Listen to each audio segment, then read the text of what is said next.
Сыктывкар, 6 Г, школа номер 24. Отрывок из произведения «Ночь, перед, Рождеством» by Nicholas Gogol.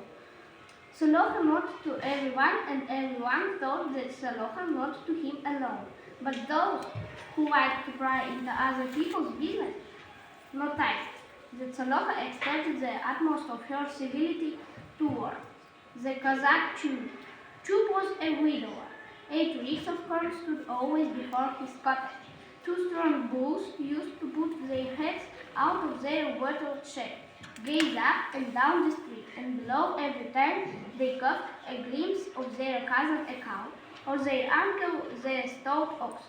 The bird god climbed up to the very roof, and bleated from thence in a key as shrill as that of the mayor, and teased the turkeys which were proudly walking in the yard, and turned his back as soon as he saw his inveterate enemies, the urchins who used to laugh at his birth.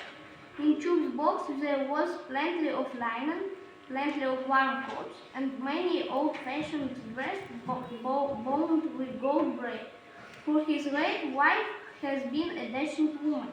Every year there was a couple of beds planted with tobacco in his kitchen garden, which was besides well provided with poppies, cabbage, and sunflower.